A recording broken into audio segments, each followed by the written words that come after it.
Ladies and gentlemen, the moment you've all been waiting for, eto na! Sino kaya ang makakagawa ng bagong panibago who will forge a new beginning? We're gonna be your shoutcasters for this game. I am Shippo with a 1, 4 and 9, of course with me is Amplifier, and this is gonna be the final game of the finals for the Pro Gaming Series 2017 Spring Split, powered by Bagus Energy Drink. Drive your energy. Do take note, guys, mga summoners. Hindi nyo ba alam? Baka huling chance nyo na mapakinggan yung music na yun. Oo nga, actually. Baka mag-iba na siya next split. Okay, diba? Oo.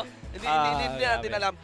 Crazy, because do take note, guys, Game 5 na, and it's been a long time. I cannot recall really. Parang, ever since the day na nag-shoutcast ako, I cannot trace back kung kailan tayo nagkaroon ng finals na umabot ng Game 5. Because one of the most unforgettable series and finals ng sa PGS split would be the Rampage 2016. Would be the 2016 Summer Finals, and that only reached Game 4. And I really thought that is such a crazy match, okay? And now we have this. Yes. Kung saan humabot tayo ng anong oras na ba? 10 past 10 o'clock na. Two rival teams ever since napadaan man ang AEX, Mineski at IPT pa rin ngayon dito sa 2017 Spring. Let's go, ladies and gentlemen. 10-band system. This is the drafting phase. Elise, Gragas, and Ari immediately taken away there from the side of Mineski. Meanwhile, Nautilus, Rengar, and Jin on the side of IPT. Rek'Sai immediately secured here by Mineski. Very reliable jungler, and Nexus did perform well with him in the previous game. Meanwhile, IPT are going to be locking in Malzahar. And interestingly, we're going to be seeing the rival of Rengar popping in. So that's going to be the Kha'Zix. Let's see what Nixta and... Oh! Haven't seen that really. Okay. EXO hovering set. over Vlad. Yeah. So this is something we don't see from EXO, particularly because he usually plays mid-game spiking assassins. Yes. So this is very different from the usual EXO flow na nakikita natin, kasi madalas yung EXO flow nga, explosive mid-game. Explosive setups, diba? And this one cleans more on sustained damage for the late game. Someone that is unstoppable, pero doesn't really necessarily bring in big damage muna up front. Okay? What I want to mention here is that IPT really pulling off all the adjustments that they can. Gonna ban the Jin against the hands of Sencho. Sencho really still necessary. will play. I think that is necessary. Tama. Okay. So that's gonna be Ash Hate being locked in for Hate, which he actually was doing quite well in in this split. Yes, okay, but actually more so I recall his Ash from previous splits. We were expecting game 1 pa lamang. Actually. Ash dito ni Hate, and actually there is an information running around the community na maganda si Ash ngayon just because of the changes in the Warlord's Bloodlust. Works really well. The bonus movement speed. Runans. Runans para din sa also, Ash. that's very true. So, wait. No. Okay. Okay. So this is what I was waiting for. Okay. Light has been playing Zilean over and over and over. And for those who don't know IPT, Light, when Azir was viable, he was the carry of IPT back in the day. So seeing him adjust to champions like Zilean was a very big shock, especially to someone like me. Every time nakikita ko si Light sa isang Zilean o kaya sa Lulu, napapagano'n lang ako. So very glad to see him finally on a AP carry. The one who really sits at the throne of the Empire of Imperium, man. It's hanggang ngayon, because wala pa namang nerf to compared to the boulder that is dropped on Azir. Ladies and gentlemen, it's gonna be the victor in the hands of Light. We'll be seeing a Trundle as well on JLC. This is how you take. This is how you take a 5-game series. This is how you do it. This is how you do a Game 5. Go for the classics. JLC on the Trundle. Okay, Kulit on the Kha'Zix. Light with his victor. Let's see. Because right now, they are, it cannot be denied. If we're speaking of momentum here, they're at a disadvantage against Mineski. Mineski is aiming for a reverse sweep. They've even the odds. Okay? Mula sa 2-0 ng IPT, that is no ordinary feat na makaabot tayo dito sa Game 5. You could just imagine the pressure then sa Mineski. Lalo na nung Game 3 na yon. And no. That kind of pressure. They've turned the tables and stop that table around mismo sa bakuran ng IPT. So sa mga viewers natin, sa mga fans natin, time check, it's actually around 10 p.m. in the evening. So maraming salamat po sa pagantabay at pagsubaybay at pagsama sa amin dito sa aming stream. Once again, you are at gaming.youtube.com/pagegarena/live. Again, you can log in your Gmail accounts so that you can interact with us and send us your thoughts. Wag lamang kayo manood, makipag-interact kayo, magsalita kayo dyan, tell us your thoughts. Kung meron kayong gustong batiin, sige, batiin nyo. Ayan, okay? Mineski win, IPT win. We are live as well on Facebook, so be sure to share that stream because this is it. In less than an hour, or maybe more than an hour, Di natin alam. God forbid, not 2 hours, okay? We have a new champion for the PGS 2017 Spring. Here we go. This is Game 5. And this is not only going to be the PGS champions, but also our representatives for GPL. And they will be, well, whoever wins this game will be the ones standing on that stage representing the Philippines. Diba? Tsaka may extra hover ngayon, no? Itong ating Game 5. Ano, pansin ko, tagal ng helicopter natin. Okay. Sa Summoner's Rift. But here we go. I won't be expecting any level 1 cheese talaga dito sa larong to. Who would cheese sa level 1? Yeah, we engage gotta in a best of 5 series high isang pressure, finals. play safe. Take note ha, ang laki ng cash prize kaya dito. Okay? Okay? Kahit nasa studio lamang tayo mga kaibigan and kahit hindi to katulad ng Rampage kasi usually what we hold in the Rampage is the PGS 20, the PGS Summer Finals. Kahit ito Spring Finals lang, the price pool here is, hindi biro, okay? There's really lots of things at stake here. Di pa kasama dun yung monthly salary nila. Oh, of course. And not to mention really, the idea lang na ikaw yung best team in the country. A lot to prove, these two teams. Again, the narrative is undeniably inspiring, especially considering IPT, again, denied of their finals, which they thought they rightfully deserved against AEX. You as well, sabi ng IPT, tama na, we'll stop playing conservative. We'll stop playing one-dimensional. Let's go all in. Go big or go home. 3 Thunderlords decree. Okay? For this game. Nga. I've seen this many carries on IPT ever since they started playing full utility. JLC going tank. You had Light going Zillion. And now we see them 4 carries. Actually, pati yung support nila carry na rin. Oo. Taas ng damage output niyan. Yeah. And again, if we try to start, mukhang ayaw yata paabutin ng IPT sa late game. Itong Vladimir ni X. And they better do. Okay?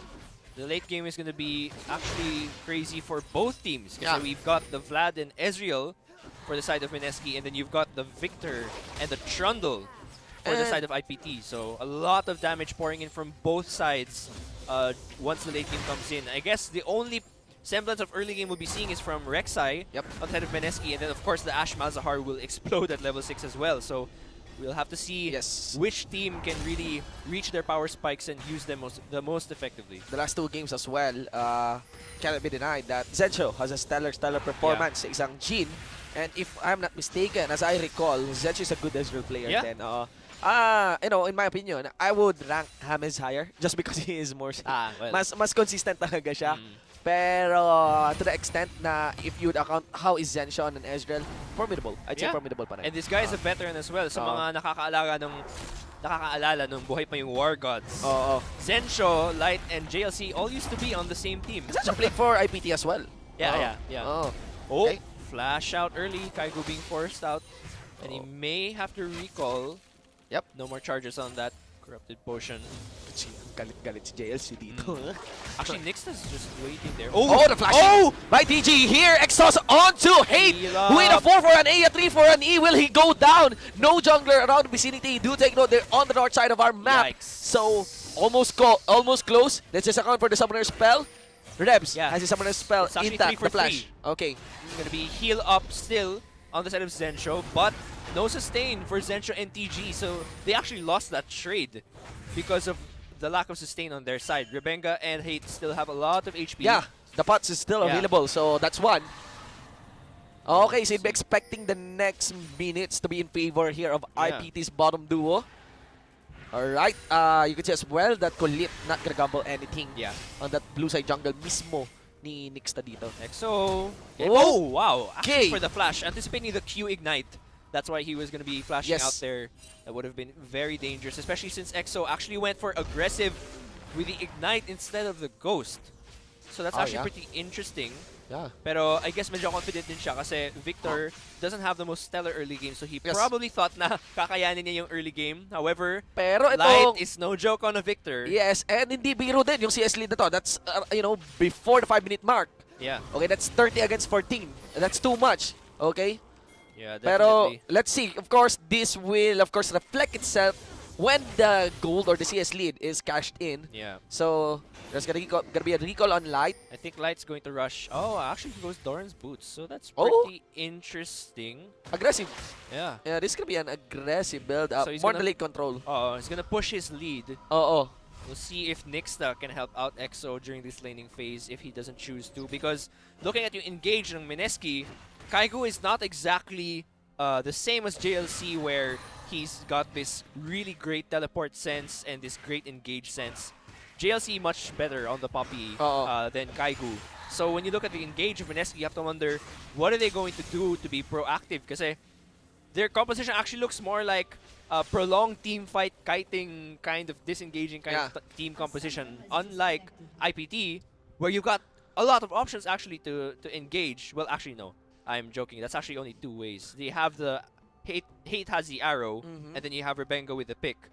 But those two alone I think that should be might enough. be enough. Yeah, I think that should be Because, enough. I mean, you can't I think shift out of the Malzahar ult. So Jat actually has pointed out na actually one engage lang as long as there is a really good follow-up. Yeah. And it depends sa composition nyo. Kahit isang one form of engage lang, that should be enough. You got two, that's nice. I'd say, observing the arrow of Hate, I'd say, okay, he passed on a level na pwede natin sabihin he's already good on the Ash. Yeah, okay? yeah. Pero dun sa arrow, I wouldn't really say exemplary. Yeah, Because yeah. the way he plays the arrow is just complementary. Yeah, Like, yeah. may mag-i-initiate na ibang membro ng Di siya IPT. pang initiate Tapos may talaga. follow-up, Oo. unless point blank. Unless Yeah. point blank, pero ganun days of the point blank arrows. Kasi for the most part, yung mga pro players natin, sanay na sanay naman sila when Yeah. they're facing an Ash. There's always a probability na bigla kang Yeah. papanain ng malaking pana dyan. Now that you think of it, nalilito ako sa Tagalog ng bow tsaka arrow. Actually, yeah. Kasi pana, I don't parehas na think- sa bala pana. Hindi ata natin sineseparate yung Yung parang pana sa single yung entity arrow. lang siya. Oo, yung pampana tsaka yung bala. Anyway guys, meron lang tayong technical difficulty para sa ating game. Of course, we cannot sacrifice anything. We have to make sure that everything is smooth down to the smallest detail. Pinakamaliit na port niyan. Okay? Sa bawat fibers ng headset niyan, dapat smooth. Dapat top shape, Nasa Yes. top shape itong ating mga players natin. And looking at the laning phase here, really, I'd say, it's looking really well for the lanes of IPT. Yeah. That's definitely true. CS leads in all lanes, actually. Yeah. No matter how slight, it still gives them an overall gold lead around 200. Not so significant. And then the first Drake is going to be the Ocean Drake. Yep. Which should be very helpful for either team. Although I think this is something that IPT would appreciate Yeah. because of the poke coming from Zensho on Ez later on. Do take note as well that Kulit has his eyes tracked onto this mid lane. Of course, gonna remove that ward first. Actually, Kulit will sit on that ward knowing that ward there is denied the vision ng control ward na nilagay dito, Yeah. if I'm not mistaken, by Light. So, pretty much, itong mid lane pa rin is in check by IPT. Pero, again, with this kind of aggressive itemizations, you really want to go all in. Like that. And he goes for the pull with Light Flash. Tower in, dive, Ignite. really? Oh! Okay, first he made it! blood. But Wait. they're gonna go for the Drake. Okay. Okay, so it's gonna be a 1-for-1. And the wave won't... it'll be slightly pushing in Light's favor. This is gonna be Ocean Drake for Mineski though. Yep. Because there's no response. That This is- was actually Zensho and DG pushing out bot lane so that they could set up properly for that dragon. So at least they have the Ocean Drake. Yeah. You could see that Heat will opt in, freezing this lane. The way he stands there.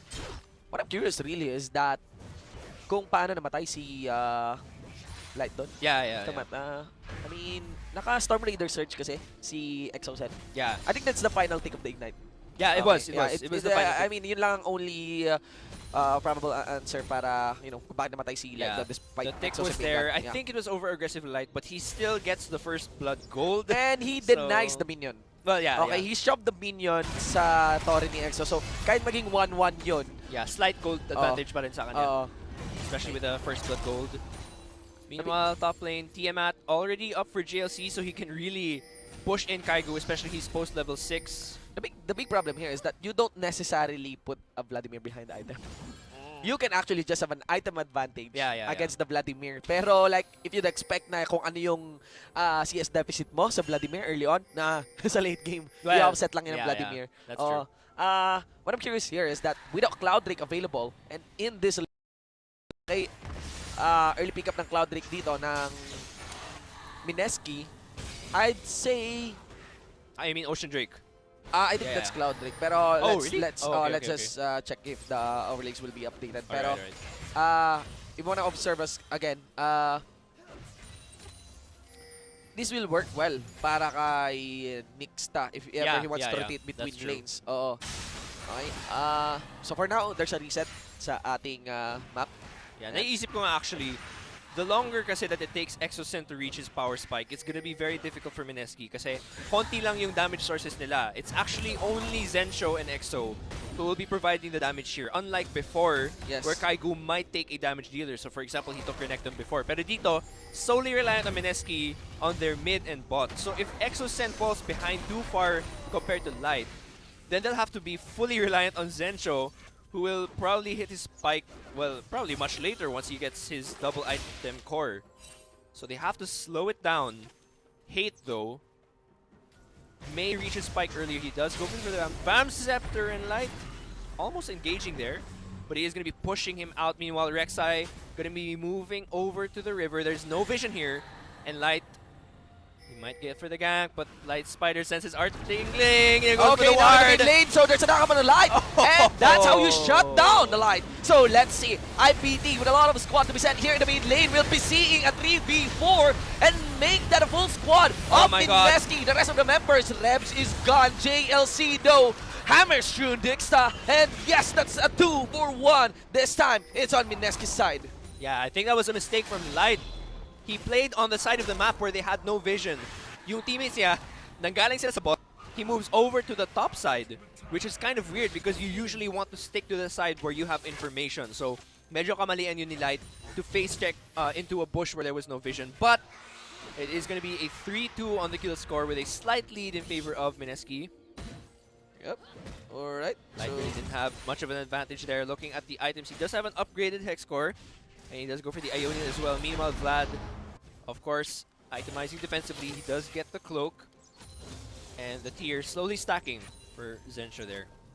Alright, so anyway, going back for this game again, so that evens out a lot of stuff, okay? 1-1, you know, that's one option that na gusto mong tanggalin against IPT, just shut down Light. Yeah. Okay?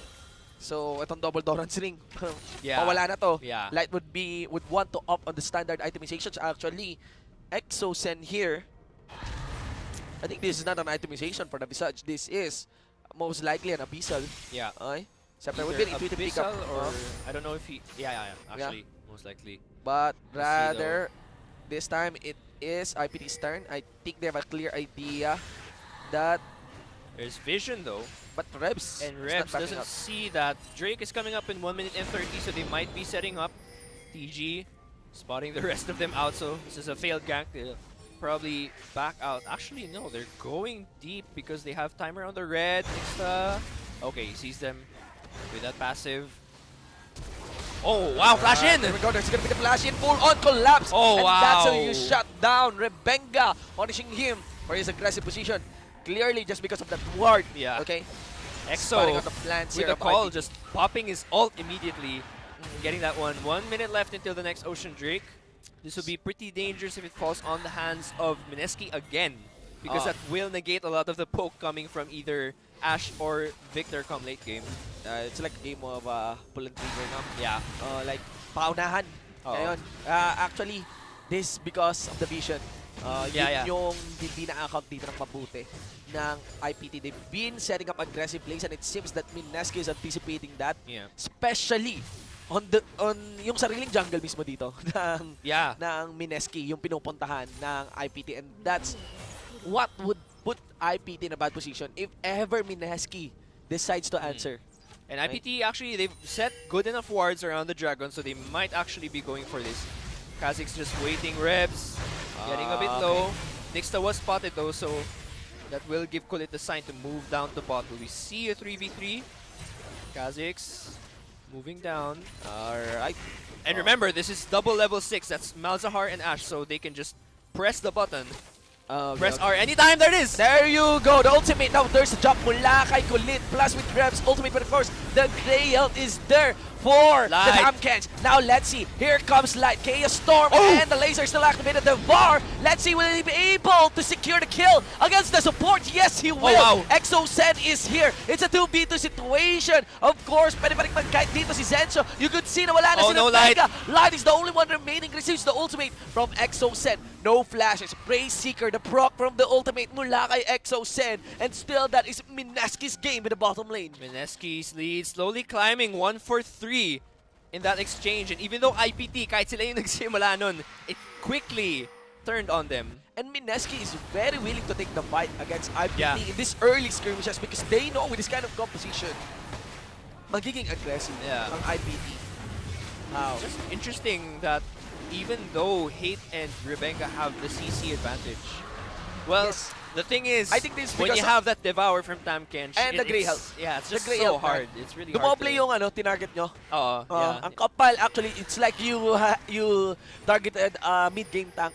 The instance na nilagay mo lahat ng ultimate mo dun Yeah. sa Tamkench. Very true. I was actually wondering kung bakit yung SS ni Hate napunta kay TG when they should have been focusing that one onto Zencho. So medyo Yeah. pilit actually yung, Just go for yung Zencho. engage na yun eh. They Oo. should have just gone for Zencho. And if it hit TG, no need for Rebenga to commit his ult onto TG because that's a big waste. So that's gonna give a slight lead to Mineski, 7-3 on the kill score. And that is There's gonna also be, the black mula kay Tamkench. Nakita ko to sa LCL. And Hate, of course, will be gone to be offered onto Zencho. napakabait naman ni TG. Pasa-pasa lang. Support. Ito na, para sa'yo, ADC. So Take it away. 1-0-4 on this Ezreal. And just take a look at the replay again. Yeah, no? there So is- the arrow hits TG, and Rebenga decides to fully commit onto TG. And Look he at the doesn't Grey even Health. go down because Grey Health is reset. And Kulit was just being totally focused by Nixta. So at this point, Light's already here. And Vlad actually comes in from the back. But Nixta rather, is just dealing so much damage kasi wala na focus sa kanya eh. He was just free hitting this entire time. And that gives Exocen the chance to catch up. He moves in. Rebs is already solo kasi lahat ng cooldown na burn niya kay TG eh. And so Light's the only one left there. Alright, Charlie game again. Get a 3k gold lead here by Mineski. Man. Right now, IPT would want to still get all those objectives. Gonna be sending JLC away. I don't think so that Kaigo can take Wait, this can he take referral. that? There will be a reset. Yeah. At least stop that. Oh! Oh! Hoy! BM! Nako, seryoso na to. Mga kaibigan! On a finals! Game 5, Oh BGS! my goodness. Ladies and gentlemen, the rivalry, it's heating up. Oh, wow. Wow, this is so nice. Nako, Kaigo, pag ikaw na 1v1, tapos namatay ka dyan. This is so nice.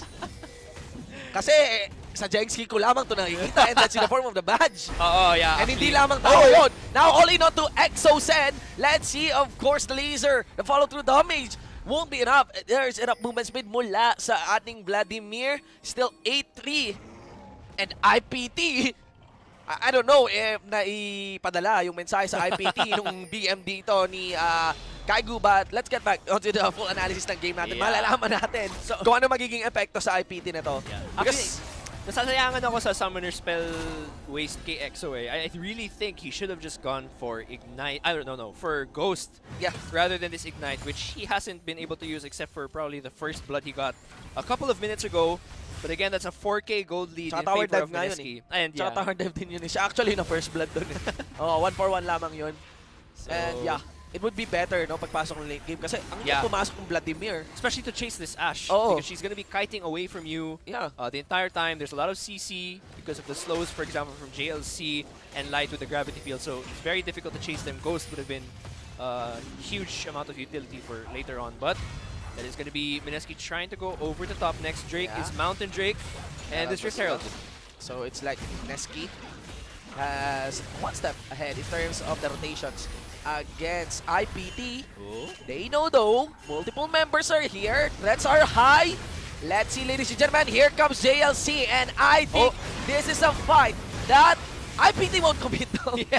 Okay, just because pinauwi doon si JLC. Siya yung pang frontline nila eh. There's no other tank on IPT, keep that in mind. So if JLC, who's actually building full damage right now, because he went for the Ravenous Hydra, so wala talagang pang frontline yung IPT for any kind of 5v5. Unlike Mineski, where TG, Nixta, and Kaiku can all serve as your frontline tanks to keep Zensho and Exocen safe.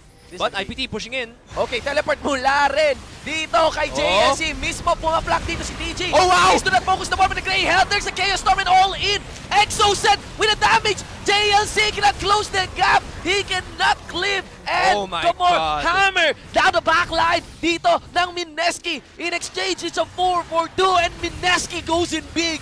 IPT, again, this is the nth time I've seen IPT push into a lane and then get flanked from behind only to lose a major clash. You gave EXO a triple kill.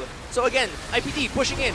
Not much vision. Yep. TG, even though he gets gravity field, this moment, the Quadra knock-up, and then EXO moving in with the AoE ult. That just totally won them that entire clash. Light actually fails to flash out of the wall. He actually bumps there. And that's it. That's a triple kill for EXO. Imagine a gravity field sa sarili mong teammates. Yun sana.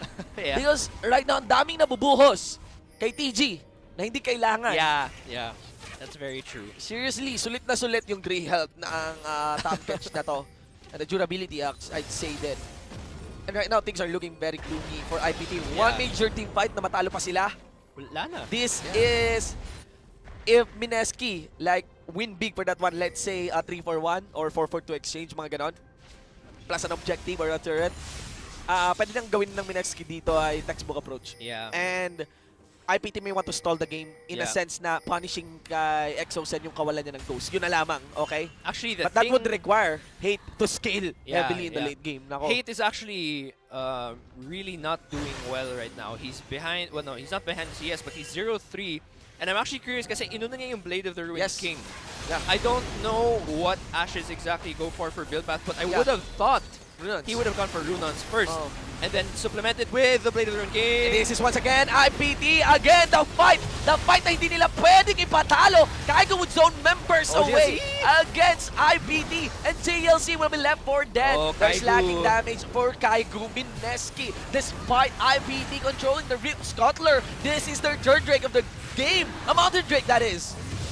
Nako, kulang na kulang yung IPT sa damage dito. Oo. So many carries and the gold dispersion was all onto Light. So if Light can't reach the targets, Kulit and Hate actually aren't really going to be doing much damage.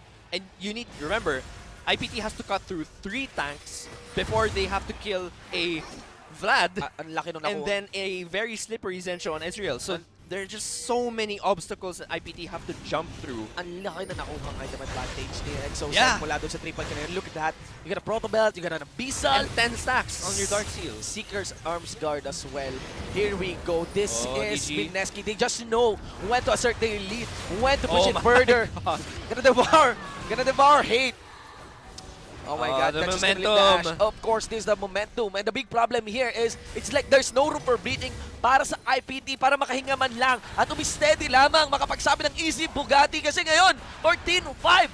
And that's actually an 8k gold lead. And at 22 minutes in, that's double inner turrets being taken simultaneously by Mineski. I don't know if they'll be able to get this one. But yun nga, gaya na sinabi mo, Mineski is not giving IPT any room to breathe. They can taste the championship title. Slowly but surely creeping into the Nexus, and Light, I think, really is the only source of hope left here. He's the one dealing a lot of the damage. A miracle play. Yun ang kailangan dito ng IPT. Or at least a play na hindi tinitira si TG. We'll have to see. This inner turret's, I mean, it's gonna fall really quickly.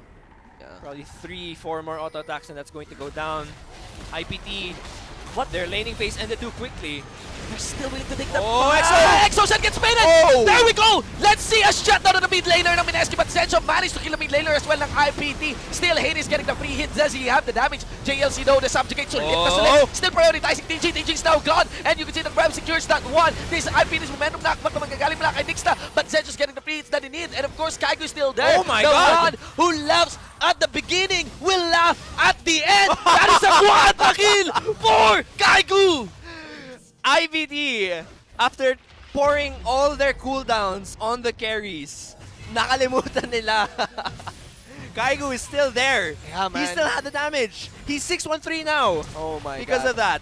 All of the damage as well from the Sunfire, I guess that helped, but quadra kill The onto one, Kaigu, who we've doubted throughout the this best one of five. with the lowest skill participation in the regular season. Let's check the replay muna. Yeah, so again, there's the arrow, useless because it went out to TG. Really, the arrows have not been very useful throughout this game. EXO gets targeted so quickly, and he's bursted easy by Light, but Light actually had to sacrifice his positioning there.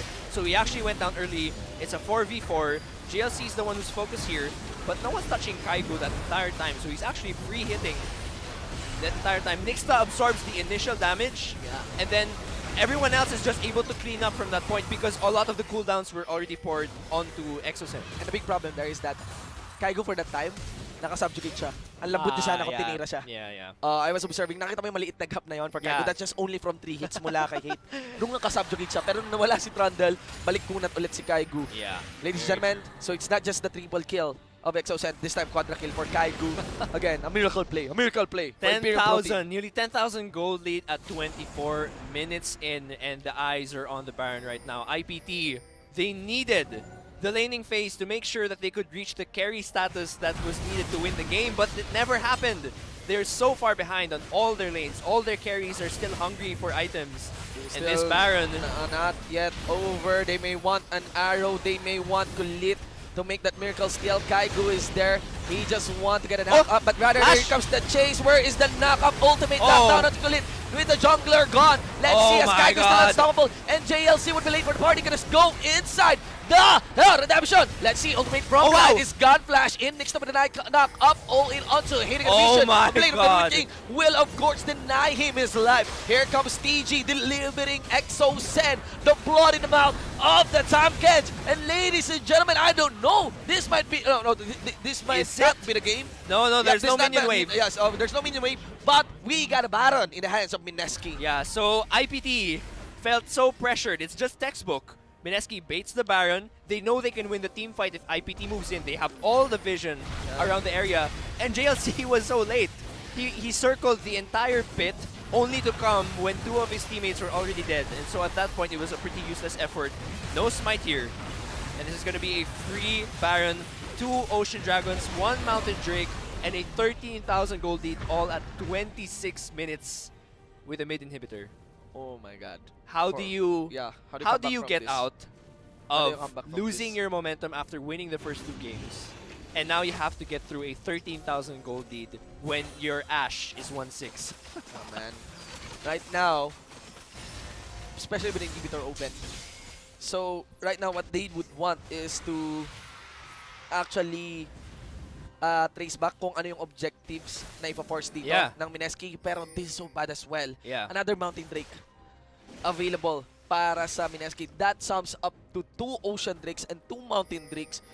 It complements so well. Yeah. Itong composition That's ng like the Siege dream. Yeah, the Siege dream. You just want to go for the push, especially Yeah. with that kind of lead. Kasi ngayon, Mineski doesn't need to go for kills. Yeah. With this kind of lead, they could just rush the objectives. Hate and Rebenga, they're just prettier minions at this point. Yeah. Like they're not really that important anymore. The real objectives now the are one- the inhibitors and the turrets. The one with lots of damage would be Sencho. Exo-Sen, actually, di ba, may naka-ignite naman siya. Pero, you know, Vladimir is for sustained damage nga. And in terms of sustained damage, that would be mission to prolong the team fights. And Yeah. during prolonged team fights, what you would want is to take down objectives like this one, the bot lane. Let's see.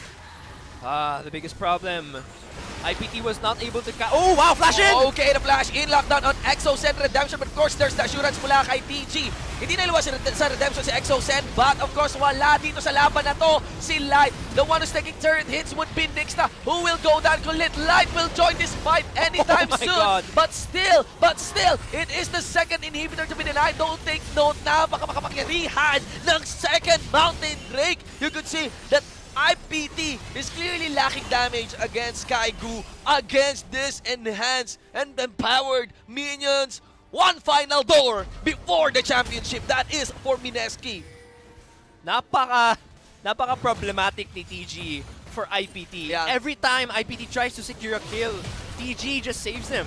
Yeah. All he has to do is devour, and the big big problem there for IPT is that they don't have the proper CC to lock down the carries. So all TG has to do is to just devour them, and they save a kill. Oh my god, that should be safe for later. But let's see, Oh maybe there's my. enough damage yung magagaling mula kay Hate. JLC is being utilized as a very sulit Oh. na attack. Pero nawala na dito si Light. Now kasama na rin si JLC. The star players, the stars getting shouted out by Mineski. Only 3 members are remaining to defend this base.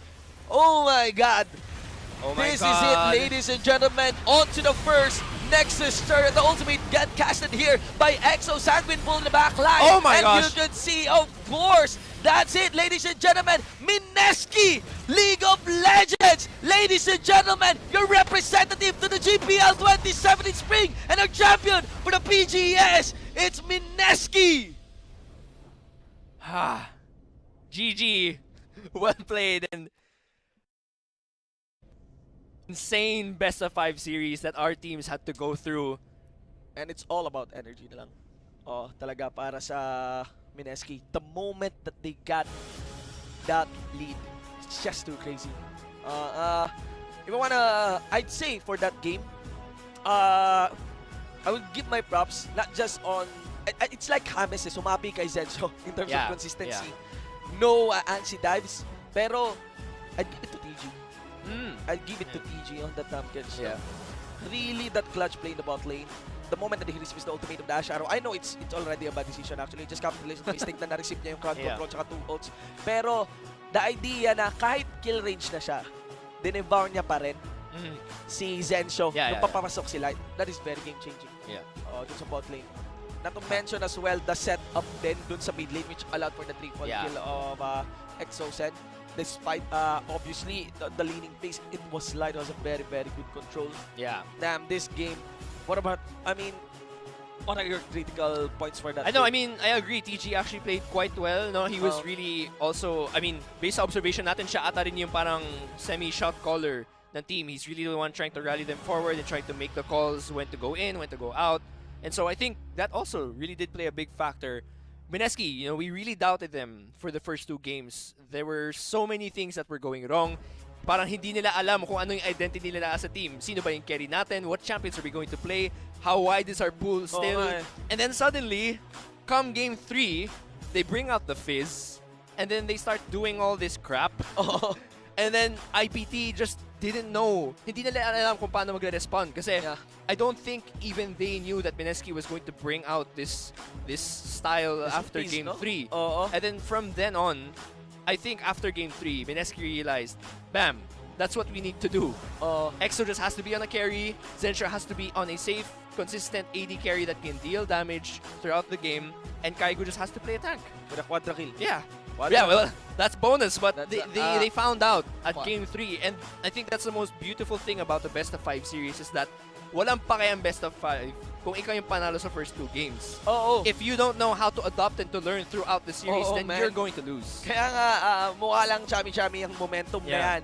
Pero imagine, agad sa summoners natin, pag kayo naglalaro, Yeah. I'd say, kung nagaling ako sa laro na sobrang one-sided kasi galing sa katoxican, it's like I don't mind the next game.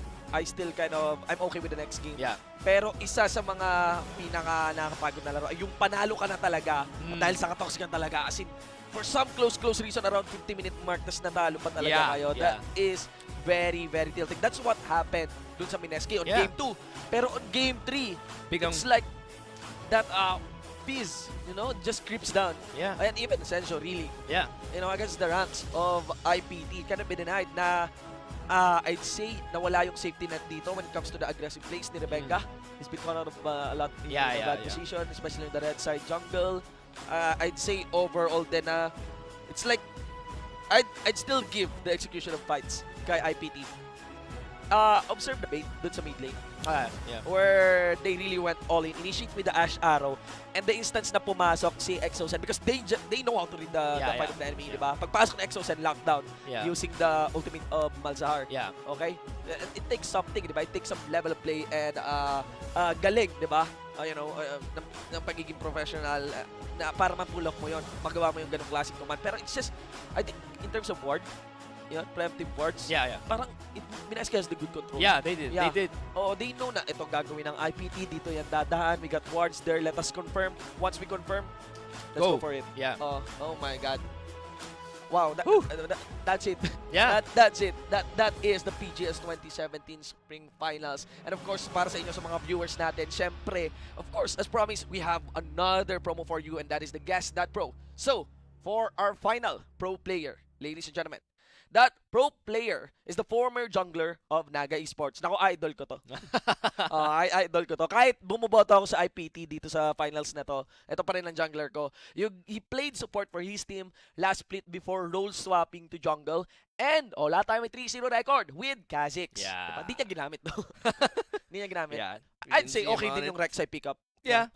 Yan, so may additional clue kayo, mga kaibigan. Get into that link, of course. And yeah, of course, for the summoner, yung pinakaunang summoner na makasagot ng tama dyan, hindi nyo kailangang isama yung abbreviation ng kanilang team name, just the name of that pro player. Of course, you get yourself a mystery gift to be inserted in 5 working days. So again, sa mga summoners natin, gusto ko pong i-congratulate lahat ng nanalo sa ating Search and Win promo, hindi lang sa episode ngayon, kundi Sa lahat ng previous sa lahat ng previous episodes. Mabuhay kayo na nanonood para sa mystery gift.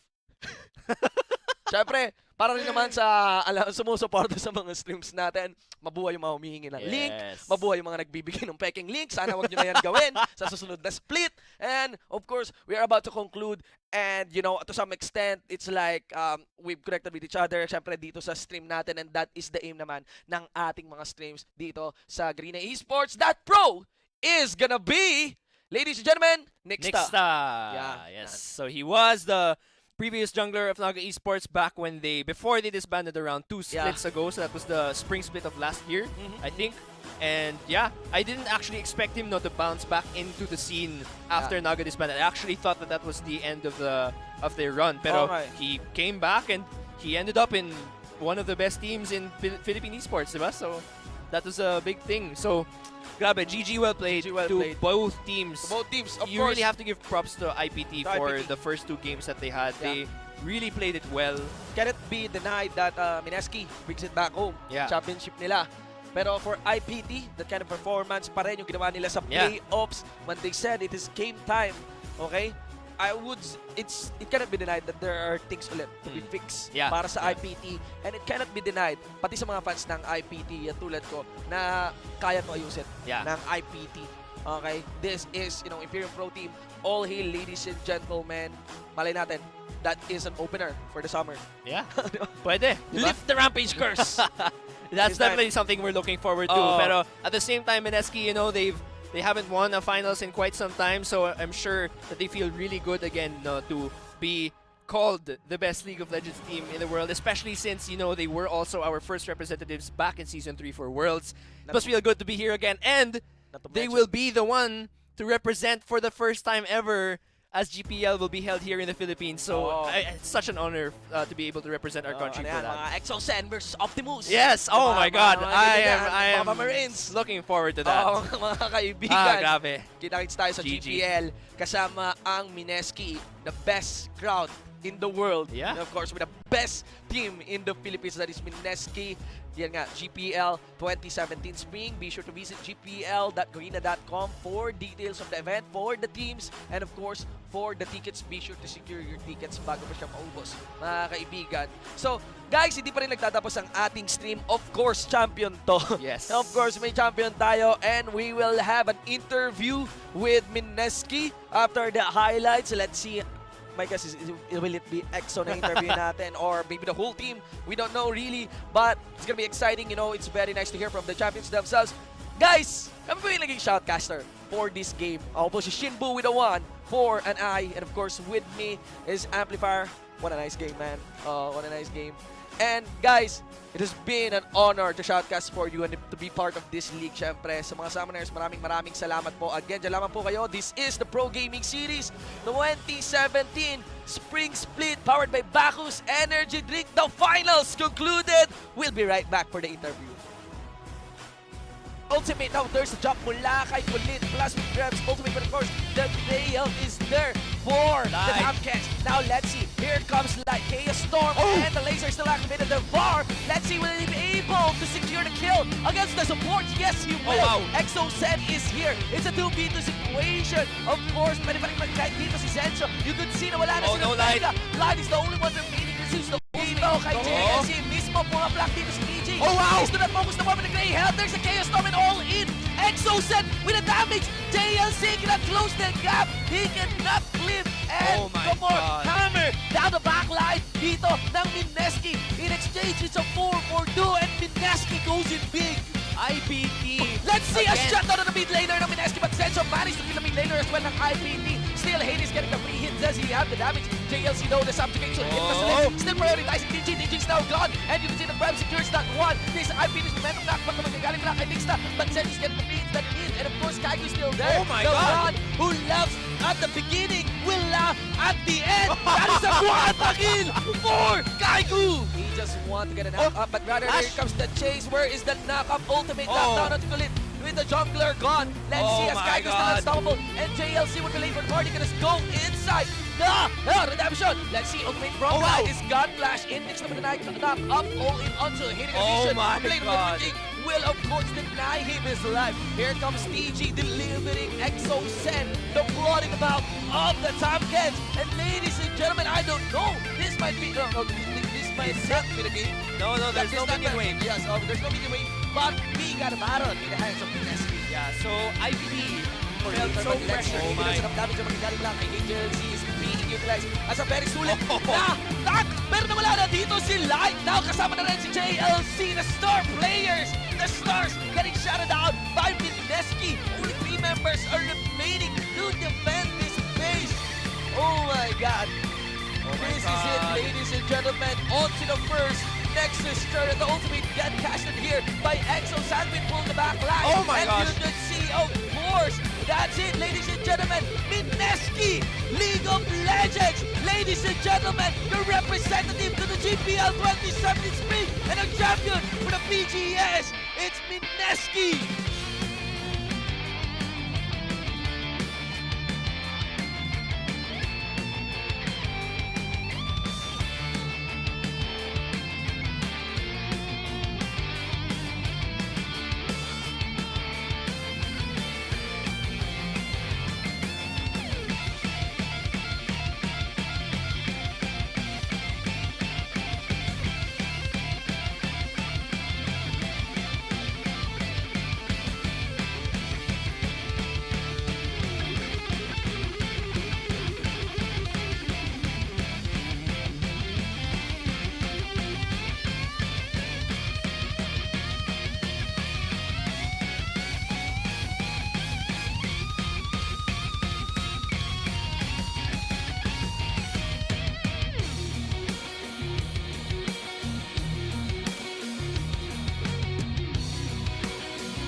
So hello guys and welcome back to our stream. This is the post interview with the MVP Exo. I'm here with Exo. Hello man. What's up? So Exo, being the team captain, I mean that was an intense episode. From 2-0, you came back very strong. Your whole team. So how did you do it? What was your secret? Actually, nung natalo kami ng 0-2, nagpa-calm down muna kami. Nag-isip kami ng mga comps or picks na pwede namin gamitin, tapos in-outban namin si Kulit. Kulit? Oh. Yeah. So you target ban Kulit being because why Kulit? Actually, yung mga early ganks niya, yun yung nagpapa-help sa IPT na ma-take yung mga game nila. So about your surprise fist pick, was that like a pocket pick in you? It's the Actually, first time. galing kay Yumi yun eh. Oh really? Naurahan lang ako ni Yumi. So how did you practice that? I mean, Ginagamit ko yun sa ibang regions para yung mga kalaban, hindi nila alam. that actually took IPT by surprise. And last question, your team, Mineski, is gonna represent the Philippines back into the international stage, GPL. Yeah. How do you feel about it? Actually, sobrang saya kasi ang tagal din ng namin eh. Break namin bago makabalik ng international stage. Yun lang. Tapos sobrang saya namin. And with that said, one question. To all our viewers out there, what can you say to them to assure them that you will perform great on the GPL this coming April? Actually, subaybayan nyo kami kasi maghahanda kami ng todo. Bibigyan namin ng magandang laban yung mga ibang bansa. There you guys have it. Words from the captain of Mineski, the champions of the Pro Gaming Series 2017 Spring Split. And look at him, he's very happy and very excited to show all of you who supported Mineski throughout this whole split what they've got on stage at GPL 2017. And to all our viewers, thank you for watching the Pro Gaming Series 2017 Spring Split. And we'll be back, we'll show you what we can do in the GPL. Yeah. Thank you.